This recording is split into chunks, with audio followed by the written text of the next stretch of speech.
Right then, how to inject testosterone into the quad. I'm just gonna get straight into it. Clean your hands, make sure they're proper clean. I've got my preloaded syringe. I've got 0.2 mil in there because that's what I take twice a week. 0.2 mil, which works out 50 milligrams a dose. So I'm on 100 milligrams a week of testosterone anthe. I got preloaded syringes because they come in 1 mil ampules. So I got to load them up, preloaded. So here's my 0.2 mil. All the air bubbles, get them to the top.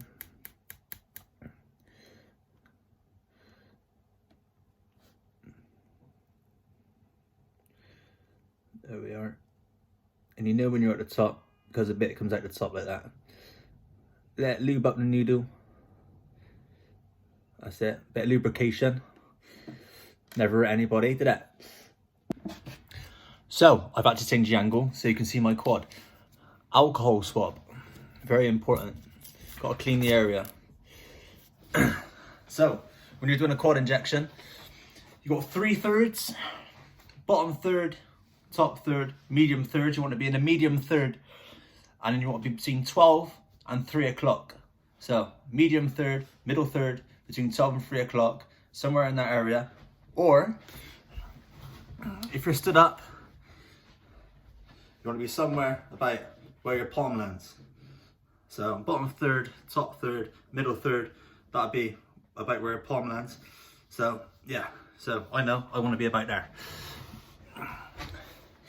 So if we're going there,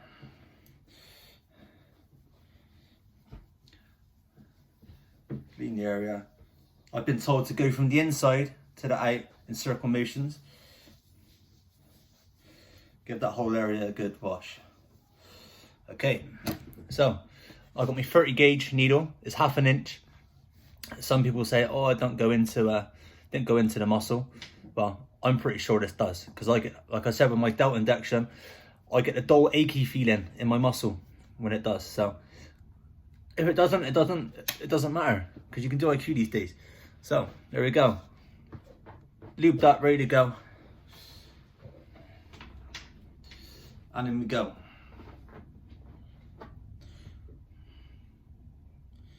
Make sure your muscles are relaxed.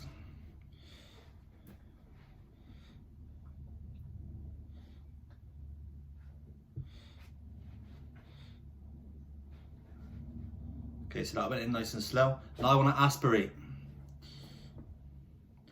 I want to aspirate. And when you do that, you don't want to see any blood. There we go. I've seen an air bubble. That's exactly what you want. Don't worry about if there's a little air bubble.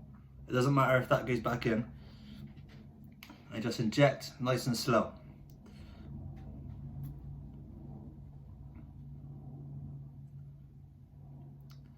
Nice and slow. You don't want to do it fast because you'll end up with PIP. That's when it kills the next day. That's the last thing you need. You don't want to be able to walk, especially if you're training legs or you go for dog walks or you like running. Nice and slow.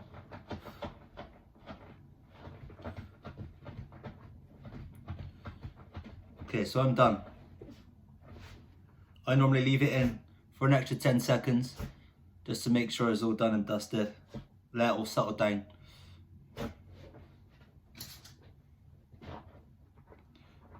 Straight out. Get the alcohol swab back on it. Apply a bit of pressure, clean the area again, and at the same time give it a little massage in as well. Give it all a good massage in, get the blood flowing, get the oil flowing a bit. And that's that bit done. So just to reiterate, make sure you've got clean hands, make sure you've got your alcohol swab, clean the area, get your syringe if it's preloaded, if it's not, load it up. And then make sure you know the area that you're going into. Make sure it's the right area. I mean, with something this size, the choices are endless, really. But I like to go delt, quad. Like I said, it is a 30 gauge needle, 1/2 inch. Make sure you know the area you're going to. Straight in, and take it slow, inject in. Just the slower the better, really. The slower you do it, I mean, the less chance you're going to have of the pip. And then once you're done, leave it in there for 10 seconds, let the dust settle or the oil settle, and then just whip it out and get the same alcohol swab, apply the pressure, massage it in, and give it a good massage for about 30 seconds to a minute, because that'll reduce pip as well. So I'm going to be doing a couple of videos a week, maybe a few videos a week of my TRT journey, guys. So yeah, so subscribe if you're interested.